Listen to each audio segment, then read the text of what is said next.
On Monday, September 16th, 2024, Sean Diddy Combs was arrested by federal agents in New York. An indictment was filed against him, accusing the mogul of some of the most disgusting, heinous crimes that have ever been placed on a hip-hop superstar. The events that later transpired have left us with a bunch of very serious, unanswered questions. Will Diddy spend the rest of his life in jail? Will the public be exposed to the brutal details of these accusations? Will Diddy's longtime collaborators, peers, friends, and staff testify against him? Or will we see Diddy try to bring the rest of the music industry down with him? In this video, we'll unpack everything that we now know, the entire case that's been made against Diddy, and we'll do our best to answer these tough questions. Now, the sequence of events that have transpired over the last couple of days have left Katt Williams' comments that he made in his interview with Shannon Sharpe age like fine wine. I've had to turn down $50 million 4 times just to protect my integrity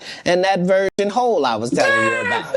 Right, because P. Diddy be wanting to party. And you gotta tell him no. You got to tell him no. Meanwhile, all the old clips of Diddy with different rappers and ball players have aged like milk. My baby bro, we here. It's time. What you gonna do to that thing, man?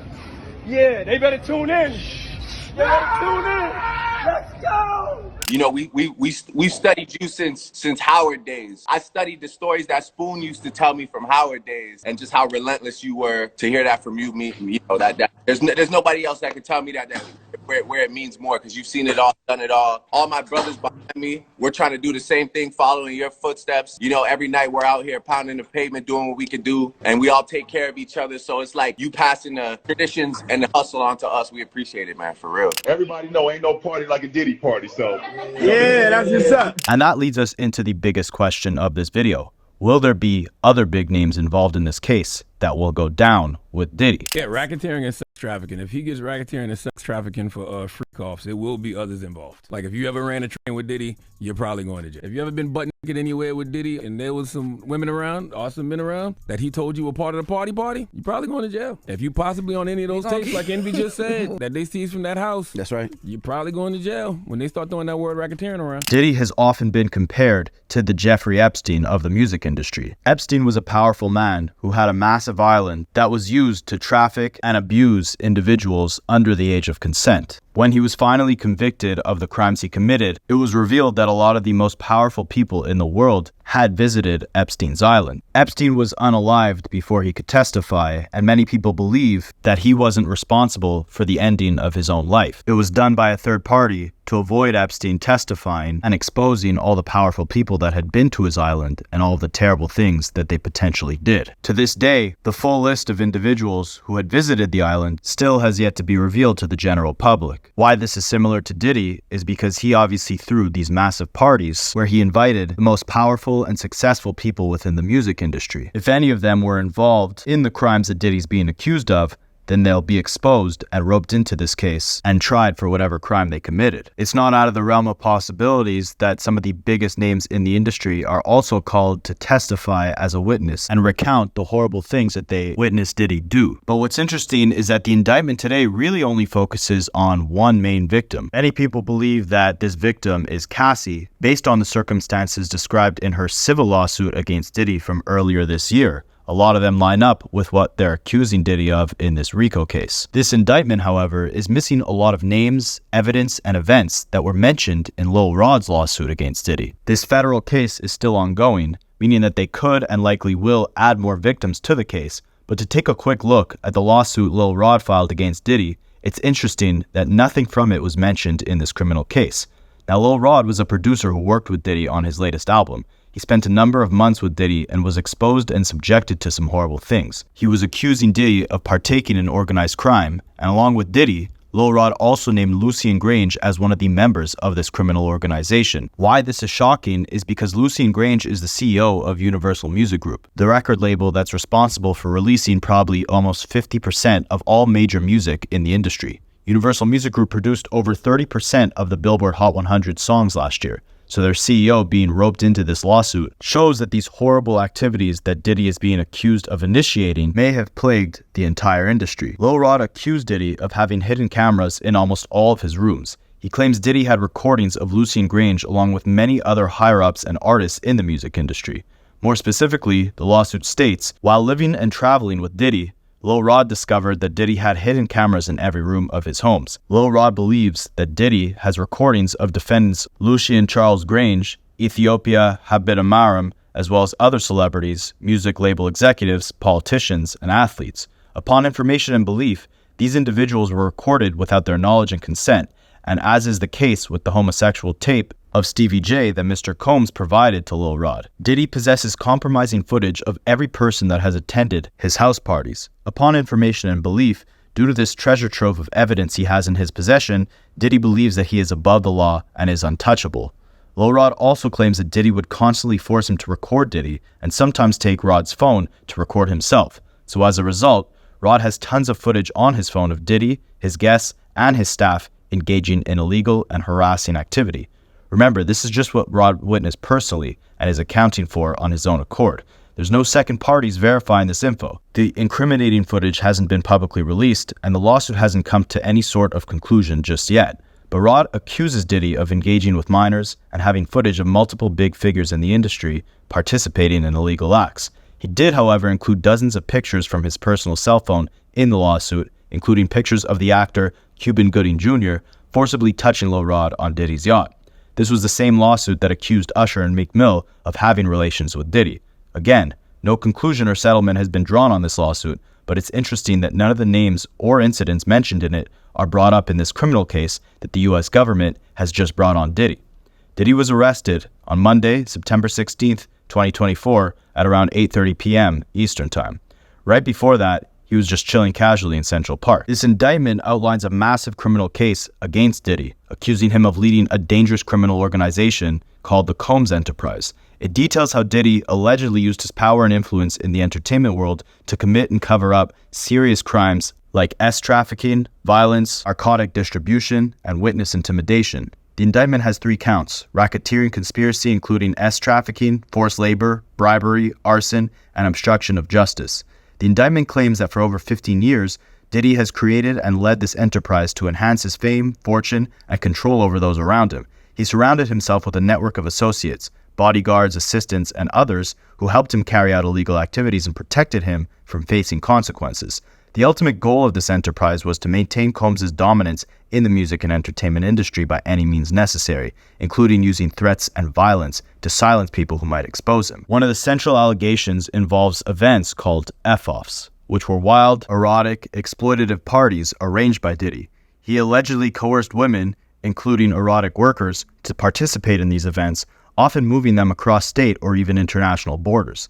Diddy is accused of controlling these women through intimidation, physical violence, and giving them illegal substances to keep them compliant. On top of that, he secretly recorded the events to blackmail the victims, making sure they stayed silent about what happened. The F-offs described in the indictment are a central part of the case against Diddy, highlighting the extreme and exploitative nature of his alleged criminal enterprise. According to the indictment, these F-offs were private, highly erotic events that were orchestrated by Diddy. They often involved multiple women who were coerced into participating through a mix of intimidation, violence, and manipulation.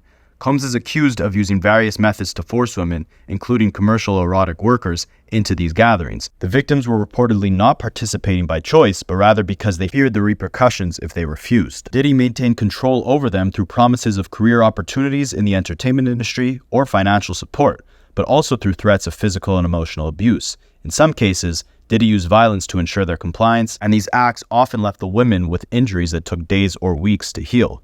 The women involved believed that they couldn't say no without risking their careers, financial stability, or even their physical safety. Diddy's dominance over them was reinforced by his use of narcotics, including horse tranquilizer, MDMA, and other controlled substances, which were given to the victims during these events to impair their ability to resist or escape. The indictment also details how Diddy kept control over their personal lives, tracking their movements, controlling their appearances, and even monitoring their medical records. A key part of Diddy's strategy to maintain control was the use of secret recordings made during the F-offs. These videos, often containing sensitive and incriminating material, were allegedly used as blackmail to keep the women silent and obedient. Diddy is accused of threatening to release these recordings if any of the women spoke out about what happened or refused to participate in future events. These events were not only damaging to the victims emotionally and physically, but they also became a tool of coercion that allowed Diddy to perpetuate a cycle of exploitation. Women feared speaking out or escaping the situation because they believed that doing so would lead to serious consequences, either through public embarrassment, professional ruin, or physical harm. In summary, the F-offs were exploitative gatherings where Diddy allegedly used a combination of physical violence, psychological manipulation, and controlled substances to force women into sexual acts, all while keeping them in line through the threat of retaliation, including the release of humiliating footage. The indictment paints a picture of Diddy as someone who used brutal methods to maintain control over his victims and associates. He allegedly abused women physically, and his team of enforcers, some of whom carried firearms, helped make sure the victims stayed quiet and compliant. They even allegedly locked some of these women in rooms to recover from injuries, keeping them out of sight until they were healed. When anyone threatened to expose him, Diddy and his associates reportedly used violence or bribery to keep them quiet. This included acts as extreme as kidnapping, arson, and threats of financial ruin or bodily harm.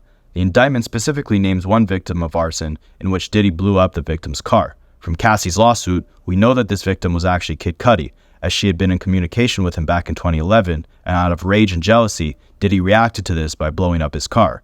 The indictment also references what was seized during the raids at Diddy's home in Beverly Hills and Miami back in March. The feds found various F-off supplies, including narcotics and more than 1,000 bottles of baby oil and lubricant. They also seized firearms with defaced serial numbers, meaning that he scratched the tags off these weapons and likely used them to intimidate his victims. And they seized cases and cases of the kinds of personal lubricant and baby oil that Combs' staff allegedly used to stock hotel rooms for the freak-offs. More than 1,000 bottles altogether. Here are some of the items that we recovered during the searches. The indictment accuses Combs of running a long-term conspiracy to commit serious crimes, including kidnapping, arson, trafficking, and drug distribution. For instance, Combs allegedly transported women across state lines for commercialized erotic activity and used force, fraud, and coercion to make them engage in commercial erotic acts. He is charged with tampering with witnesses and obstructing justice by bribing people to cover up his crimes. If he's convicted, Diddy would lose millions of dollars in assets, including property and any other profits he made through his illegal activities. Prosecutors also seek to confiscate any assets he tries to hide or transfer to others to evade punishment.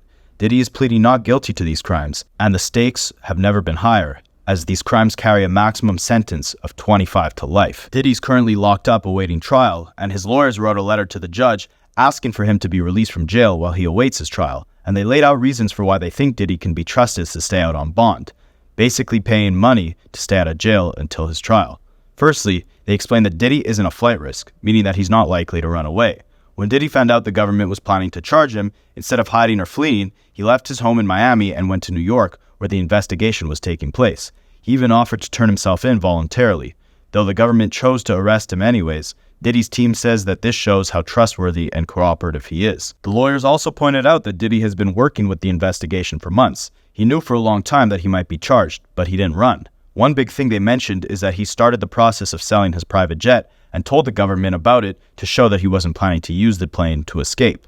In addition, after his homes were searched earlier this year, Diddy's lawyers handed over his passport voluntarily, meaning he couldn't leave the country even if he wanted to. This showed again, he wasn't trying to flee or escape. Now, Diddy's lawyers are offering a bond package to ensure that he stays put and doesn't break any rules while awaiting trial. This includes a $50 million bond, which is a lot of money, and his family members would also co-sign it, meaning that they would be responsible too if he broke the rules. The bond is secured by the equity in Diddy's Miami mansion, which is worth about $48 million and is completely paid off. He doesn't owe anything on it. His mother's house would also be used as part of the bond. In terms of keeping tabs on Diddy, they proposed he be put under house arrest with GPS monitoring, so the court knows where he is at all times. He'd only be allowed to travel to specific places, like New York or Florida, for things like court dates or medical appointments. His lawyers also said they'd give more details about his doctor's visits in a separate sealed letter to the court. And I don't have much experience with criminals, but from rewatching The Sopranos probably about 5 times, this reminds me a lot of when Junior was put under house arrest, and the only way he could conduct business within the mafia was by having other mafia members visit him at his doctor's appointment. Not saying Diddy would do this, but because of the privacy and freedom that Junior got at his doctor's office, began conjuring disabilities and illnesses access that he never had before in an attempt to be able to access his doctor's office more frequently. I didn't have any real specific reason to bring that up other than I love The Sopranos, so drop a comment if you do too. And it's interesting because we now might see a lot of new medical issues be exposed of Diddy that we never knew he had before. On top of this, Diddy's entire family has already surrendered their passports, so they couldn't leave the country either. The defense argues that all these actions, handing over passports, selling Diddy's jet, offering a huge bond, and cooperating with the investigation, prove that Diddy is serious about fighting this case in court and won't try to run away. Therefore, he should be released on the terms they've proposed. However, the prosecutors denied his bond, demanding that Diddy stay in jail until trial for several reasons. Firstly, they're afraid that he'll be a flight risk and try to flee the country, and that he will obstruct justice or attempt to intimidate a witness. The prosecutor said that the defendant, Sean Combs, abused victims for decades. He used the vast resources of his company to commit and cover up his crimes. The indictment charges bribery and obstruction of justice. Let me give an example. March 5th, 2015, at the Intercontinental Hotel in LA, disclosed in May of this year. This incident is critical. It is a recorded example of Diddy's use of force. The victim sought to leave an F-off and he assaulted her. When the hotel security was helping the victim leave the hotel, the defendant attempted to bribe the officer with a handful of cash. The guard refused to be bought. The defendant tried to get the video. The video disappeared from the hotel server. It's not a coincidence. The cover-up continued for another 7 years. There was a civil suit in mid-November 2023 that detailed this assault at the Intercontinental. The defendant denied it, calling it lies. We fast forward to the video being publicized. Then the defendant admitted he was involved in this assault. It is clear you cannot believe him when he denied things. Make no mistake, March 5th is just one example. There are numerous other assaults. Here she was referring to Cassie's lawsuit against Diddy from November of 2023 when she accused him of horrible things, one of them being Diddy assaulting her at the Intercontinental Hotel in 2015. At first, Diddy denied this, but then security footage of that day was released, and then he apologized for it. The prosecutor here is alleging that Diddy tried to bribe the security at the hotel to give him the footage of the assault. The prosecutor continued by saying this F-off activity is core to this case. The risk of danger in this case is acute. There has been spontaneous violence, so it is difficult to craft any conditions for a release. It's this long-standing pattern of abuse. Entirely undeterred witnesses we have interviewed have universally expressed fear. The defendant has contacted witnesses who received grand jury subpoenas. He contacted at least one victim. Before a September 14th statement by Mrs. Harper, the defendant called her 54 times in one day. Some of the way in which the defendant contacts witnesses and victims are meant to evade. He uses intermediaries. The defendant is a wealthy man. It allows him to flee quickly and without detection. His counsel have taken steps to minimize flight risk to set him up for this argument they made today. But back then, his incentives were entirely different. He flew to New York 2 weeks ago. He had what appeared to be narcotics found in his hotel last night, pink powder, that have previously tested positive for ecstasy and other drugs.